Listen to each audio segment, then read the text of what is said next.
Бәріңе сәлем достар, сіздермен мәңгілік футбол арнасы.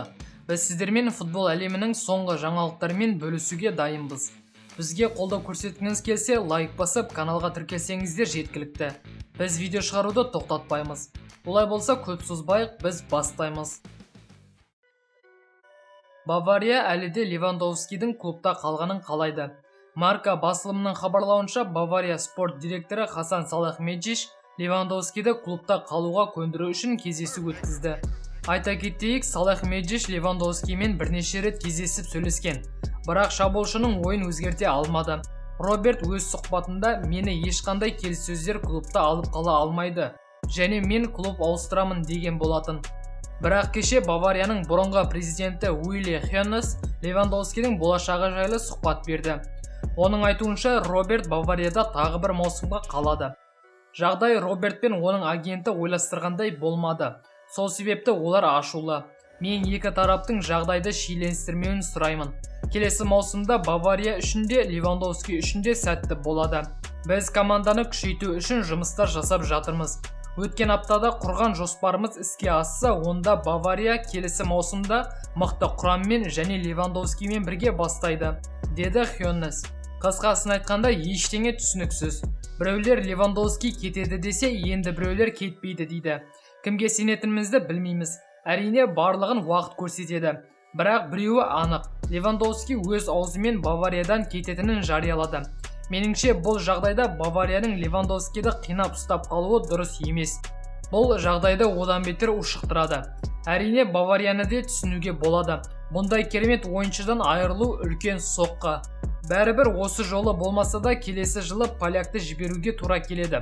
Сондықтан бұл сұрақты қазір шешкен дұрыс. Екінші жағынан Роберт қазір жас емес, жасы 33-те. Бұл ойыншыны сатуға деген тағы бір себеп. Гёдзе ресми Айнтрах ойыншысы. Бұл жайлы Айнтрах баспасөз қызметі хабарлады. Трансфер жайлы кейбір ақпараттарда пайда болды. Келісімшарт 2025 жылға дейін жарамды болады. Ойыншының қанша жалақы алатыны әлі белгісіз. Бірақ Гёдзе көп жалақы алмайтыны анық. Айнтрахтың бұған шамасы жетпейді. Тағы бір жағынан Гёдзе бұрынғыдай ойыншы емес. Өзі де көп жалақы сұрай алмайды. Айнтрах немісті PSV-дан 4 миллион еуроға сатып алды. Өткен маусымда Гёдзе Голландия чемпионатында жақсы өнер көрсетті. Айнтрахтың бұрынғы неміс жұлдызын отанына қайтаруы жайдан жай емес. Интер өздерінің жаңа екі үлкен трансферін жариялады. Біріншісі Аякс қақпашысы Адриан Аннана, екіншісі Рома жартылай қорғаушысы Генрих Мхитарян. Жақын күндері миландықтар бұл екеуін ресми түрде таныстырады. Біз қазір Лукаку мен Дибаланы сатып алуға тырысып жатырмыз.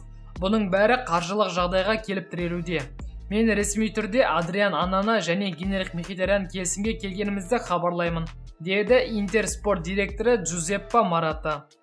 Интер жанкүйерлерін команданың күшеюімен құттықтаймын. Әрине, Анананың допинг мәселесімен ұсталғанын еске алмасақ, бұл жақсы ойыншы.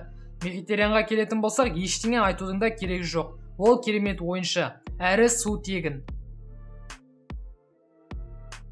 ПСЖ президенті Насер Аль-Халаифи журналистерге сұхбат беріп, көптеген сұрақтарға жауап берді. Реал бізге Мбаппе үшін 180 миллион еуро ұсынды. Бірақ мен бұдан бас тарттым. Себебі Мбаппенің ПСЖ-да қалғысы келетіндігін білемін. Ол және оның отбасы нені қалайтынын да білемін. Оларға ақша бірінші орында емес. Ол өз қаласы, өз елі, өз клубы үшін ойнаймын деп шешті. Бұдан бөлек президент ПСЖ-ның бас бапкері Зидан болмайды деп кесіп айтты. Біз жаңа бас бапкер ретінде басқа нұсқаны таңдадық.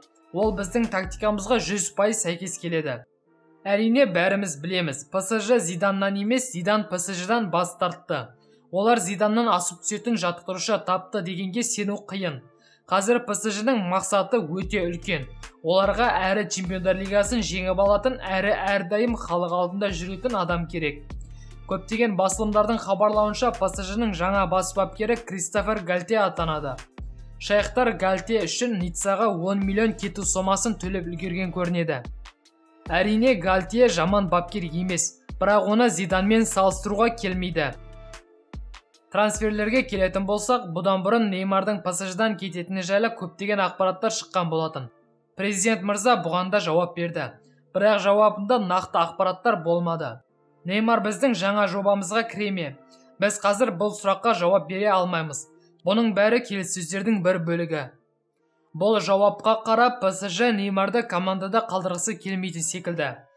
Кейбір басылымдарға сенсек, ПСЖ Неймарды Ювентуске жалға береді. Әрине, бұл жаңалыққа сеніп-сенбеуіңіз ол өз еркіңіз. Біздің жұмысымыз сізге тек футбол жаңалықтарын жеткізу. Ал президенттің сөзіне қарасақ, Неймар шынында да Парижден кетуі мүмкін. Бұған бірден бір себеп Мбаппенің келісімшартының шектен шығуы. Шейхтар УЕФАның жазасынан сескенетін секілді.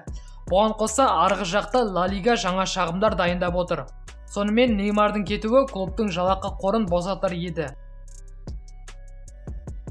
Миландық Интер сапына тағы бір ойыншы келетін секілді. Ол Ромелу Лукаку. Бұл жайлы үлкен басылымдардың барлығы хабарлап үлгерді. Челси бельгиялықты Интерге жалға береді. Лукаку Миланда 2 маусым ойнайтын болады. Интер Лукаку үшін көктерге 8 миллион еуро төлеуі керек. Әлі клуб ойыншымен келісімге қол қойған жоқ. Бұның бәрі медициналық тексеруден кейін болады.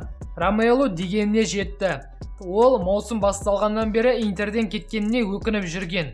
Бельгиялық әр сұхбатында таңдаудан қателескенін және бұрынғы клубына қайтып барғысы келетіндігін айтқан.